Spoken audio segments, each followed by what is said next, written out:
আজিৰ প্ৰথমটো গুৰুত্বপূৰ্ণ আৰু বেয়া খবৰটো হৈছে বিপিএফ বিধায়ক মাজেন্দ্ৰ নাৰ্জাৰী দেহাৱসান।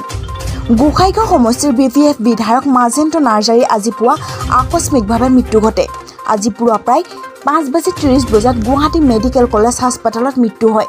কোভিড আক্ৰান্ত হোৱাৰ পিছত তেওঁ স্বাস্থ্যৰ গুৰুতৰভাৱে অৱনতি ঘটাত তেওঁক ৰূপনাথ ব্ৰহ্ম অসামৰিক চিকিৎসালয়ৰ পৰা উন্নত চিকিৎসাৰ বাবে গুৱাহাটীলৈ লৈ অনা হয়। দীৰ্ঘদিন ধৰি GMCHত চিকিৎসাধীন হৈ থকা বিধায়ক নাৰ্জাৰী মঙলবাৰে কোভিড টেষ্ট নিগেটিভ আহিছিল যদিও ব্ৰেইন ষ্ট্ৰোক হোৱাৰ বাবে সংকটজনক হৈ পৰিছিল তেওঁৰ স্বাস্থ্য। 1953 চনত জন্মগ্ৰহণ কৰা নাৰ্জাৰীয়ে মৃত্যুৰ সময়ত পত্নী, 2টি পুত্ৰ আৰু 2গৰাকী কন্যা সন্তানক এৰি যায়।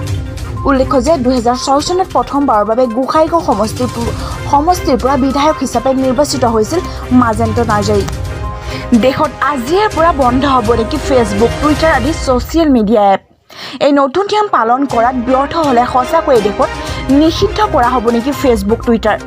ভাৰতত আজিৰ পৰা ফেচবুক, টুইটাৰকে ধৰি ভিন্ন সামাজিক মাধ্যম নিষিদ্ধ হোৱাৰ খবৰ বিয়পি পৰিছে এতিয়া সকলোতে। ছ'চিয়েল মিডিয়া কোম্পানীবোৰে নতুন মধ্যস্থতাকাৰী নিৰ্দেশনা পালন কৰাত বিফল হ'লেই ভাৰতত নিষেধাজ্ঞাৰ সন্মুখীন হ'ব বুলি কৈ থকা হৈছে। দৰাচলতে দেশৰ তথ্য প্ৰযুক্তি মন্ত্ৰালয়ে এই ছ'চিয়েল মিডিয়া কোম্পানীবোৰক 25 মে'ৰ ভিতৰত চৰকাৰৰ নতুন নিৰ্দেশনা পালন কৰিবলৈ 3 মাহৰ সময়সীমা বান্ধি দিছিল। কিন্তু এতিয়ালৈকে স্বদেশী এপক বাদ দিয়া আন ছ'চিয়েল মিডিয়া কোম্পানীবোৰে এই নিৰ্দেশনা মানি লোৱা পৰিলক্ষিত হোৱা নাই। 26 মে'ত অৰ্থাৎ আজিৰ পৰা এই নিয়মবোৰ কাৰ্যকৰী হ'ব যদিও ফেচবুক, টুইটাৰকে আদি কৰি আন কোম্পানীবোৰে নতুন নিয়ম কাৰ্যকৰীকৰণৰ বাবে অতিৰিক্ত 6 মাহৰ সময় বিচাৰিছে কেন্দ্ৰৰ পৰা। পূৰ্ণিমাৰ বাবে অধিক ভয়ংকৰ হ'ব পাৰে ঘূৰ্ণীবতাহ ইয়াছ। 1-2 মিটাৰ ওপৰলৈ উঠিব পাৰে সমুদ্ৰৰ ঢৌ।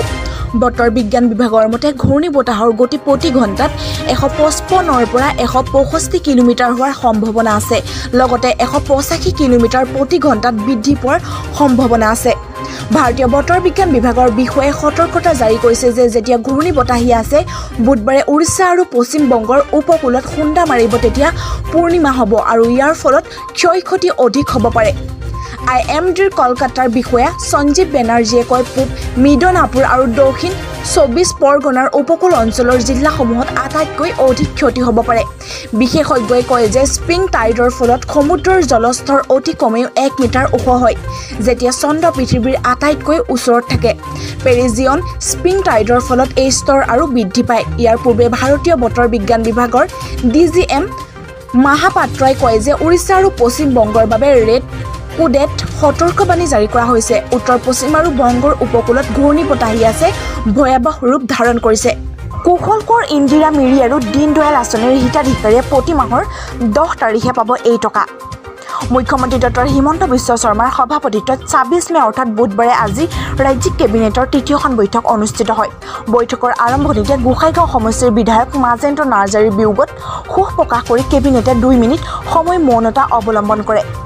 মন্ত্ৰীদ্বয় পৰিমল চক্ৰবৈদ্য আৰু উষাও ব্ৰহ্মক আজি প্ৰয়াত বিধায়কগৰাকীৰ গৃহলৈ গৈ অসম চৰকাৰৰ হৈ শোক সন্তপ্ত পৰিয়ালবৰ্গলৈ সমবেদনা জ্ঞাপন কৰিবলৈ কেবিনেটে দায়িত্ব অৰ্পণ কৰে। সম্পূৰ্ণ চৰকাৰী মৰ্যাদাৰে প্ৰয়াত বিধায়কগৰাকীৰ শেষ কৃত্য সম্পূৰ্ণ কৰাৰ সিদ্ধান্ত গ্ৰহণ কৰে কেবিনেটে। উল্লেখ্য যে আজিৰ কেবিনেট বৈঠকত কেইবাটাও গুৰুত্বপূৰ্ণ সিদ্ধান্ত গ্ৰহণ কৰা হয়। কুশল কোঁৱৰ সাৰ্বজনীন বৃদ্ধ পেঞ্চন আঁচনি, ইন্দিৰা মিৰি সাৰ্বজনীন বিধৱা পেঞ্চন আঁচনি আৰু দীনদয়াল দিব্যাংগ যোজনাৰ বাবে বিত্তীয় অনুমোদন বিচাৰি বিত্ত বিভাগলৈ এতিয়াৰ পৰা কোনো ফাইল প্ৰেৰণ কৰাৰ প্ৰয়োজন নাথাকিব, কিয়নো সংশ্লিষ্ট বিভাগৰ জ্যেষ্ঠতম সচিবগৰাকীয়ে নিজাববীয়াকৈ এতিয়া এই ধন হিতাধিকাৰীক মোকলাই দিব পাৰিব। তদুপৰি এই আঁচনি 3খনৰ হিতাধিকাৰীয়ে এতিয়াৰ পৰা প্ৰতি মাহৰ 10 তাৰিখে বেংক একাউণ্ট যোগে প্ৰাপ্য ধন লাভ কৰিব। আজিৰ পৰা বড়োলেণ্ড কল্যাণ বিভাগ নামেৰে এটা সুকীয়া বিভাগ সৃষ্টি কৰাত কেবিনেটে অনুমোদন জনায়।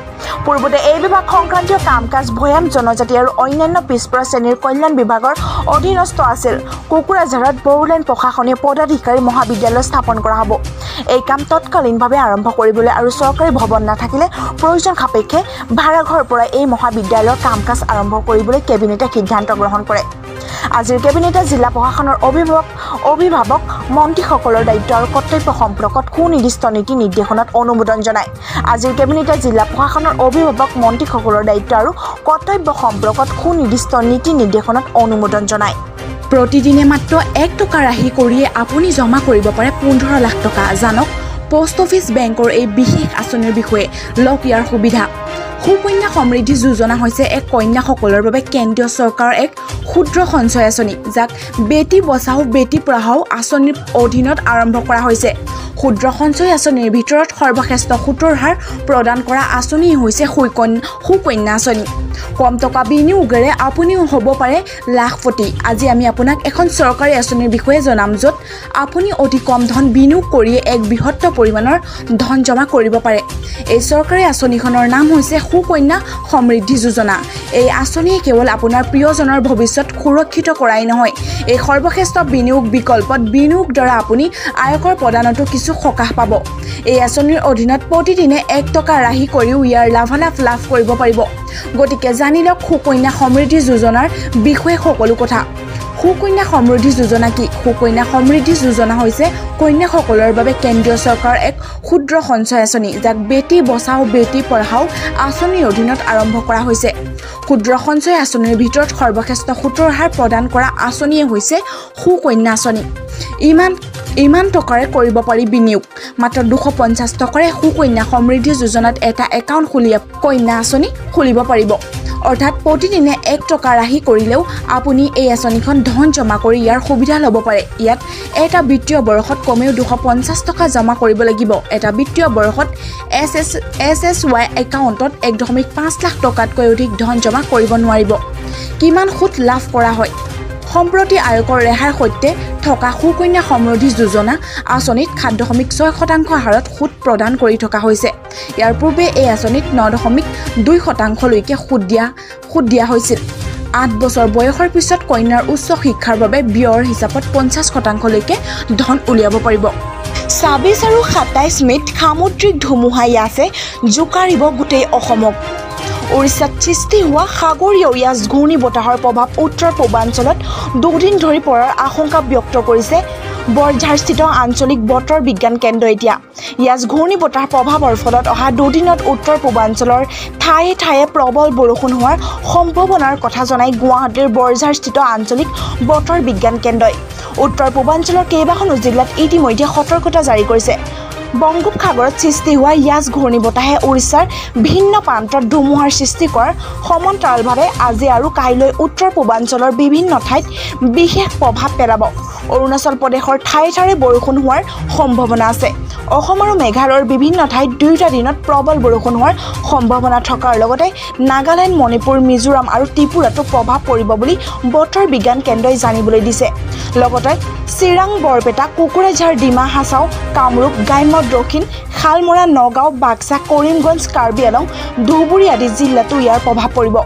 সামুদ্ৰিক ধুমুহা ইয়াছৰ প্ৰভাৱত অসমতো তাণ্ডৱ সৃষ্টি হোৱাৰ সম্ভাৱনাৰ বাবে ৰাজ্যজুৰি হাই এলাৰ্ট জাৰি কৰা হৈছে। এটা ভাল খবৰ আছে ট্ৰেন্সজেণ্ডাৰ লোকসকললৈ। 1500 টকাকৈ সাহায্য দিব দিয়া কেন্দ্ৰীয় চৰকাৰে। COVID-19 মহামাৰী সংক্ৰমণৰ দ্বিতীয় জোৱাৰ চলি থকাৰ সময়তে কেন্দ্ৰীয় চৰকাৰে ট্ৰেন্সজেণ্ডাৰ অৰ্থাৎ তৃতীয় লিংগৰ ব্যক্তিসকলক 1500কৈ টকা সাহায্য হিচাপে আগবঢ়োৱাৰ সিদ্ধান্ত লৈছে। উল্লেখনীয় যে এই মহামাৰীৰ দ্বিতীয় জোৱাৰ চলি থকাৰ মাজতে ট্ৰেন্সজেণ্ডাৰ সম্প্ৰদায়ৰ সদস্যসকলে সাহায্য বিচাৰি চৰকাৰলৈ টেলিফোন তথা ইমেইল কৰি আছিল। বৰ্তমান পৰিস্থিতিত ট্ৰেন্সজেণ্ডাৰ সম্প্ৰদায়ৰ লোকসকলক ভয়াৱহ বিত্তীয় সংকটৰ সন্মুখীন হৈছে। গতিকে সামাজিক ন্যায় আৰু সবলীকৰণ মন্ত্ৰালয়ে এই দুৰ্যোগৰ সময়ত ট্ৰেন্সজেণ্ডাৰ লোকসকলক মানৱীয়তাৰ বিষয়টোক গুৰুত্ব প্ৰদান কৰি সাহায্য আগবঢ়োৱাৰ সিদ্ধান্ত লয়। এই সাহায্য লাভৰ পিছতে ট্ৰেন্সজেণ্ডাৰ লোকসকলে নিজৰ ন্যূনতম অত্যাৱশ্যকীয় সামগ্ৰী ক্ৰয় কৰিবলৈ সক্ষম হ'ব বুলি ধাৰণা কৰিছে চৰকাৰে। লক্ষণীয়ভাৱে বিভিন্ন স্বেচ্ছাসেৱী সংস্থাই এই সময়ছোৱাত ট্ৰেন্সজেণ্ডাৰ লোকসকলক সাহায্য আগবঢ়াই আহিছে। জল জীৱন মিছন অসমক 700 কোটি টকা দিলে কেন্দ্ৰীয় চৰকাৰে। কেন্দ্ৰৰ অভিলাষী জল জীৱন মিছন আঁচনিৰ অধীনত অসমলৈ আজি 700 কোটি টকা মোকলাই দিয়া হৈছে। 2021 আৰু 22 বিত্তীয় বৰ্ষৰ বাবে ধাৰ্য কৰা মুঠ 5,601,16 কোটি টকাৰ প্ৰথম কিস্তি আবণ্টন হিচাপে উক্ত বুজন পৰিমাণৰ ধনৰাশি আজি অসমৰ বাবে মোকলাই দিয়া হয়। কেন্দ্ৰীয় জলশক্তি মন্ত্ৰালয়ে জাৰি কৰা এক প্ৰেছ বিজ্ঞপ্তিত এই কথা প্ৰকাশ কৰা হৈছে। কোৱা হৈছে যে প্ৰধানমন্ত্ৰী নৰেন্দ্ৰ মোদীয়ে 2019 চনৰ 15 আগষ্টত ঘোষণা কৰা এই অভিলাষী আঁচনিৰ জৰিয়তে অসমৰ গ্ৰাম্যাঞ্চলত পাইপেৰে অৰ্থাৎ টেপৰ জৰিয়তে পানী যোগানৰ বাবে চলিত বিত্তীয় বৰ্ষত মুঠ 4টা কিস্তিত অসমক 5,06,1.16 কোটি টকা যোগান ধৰা হ'ব।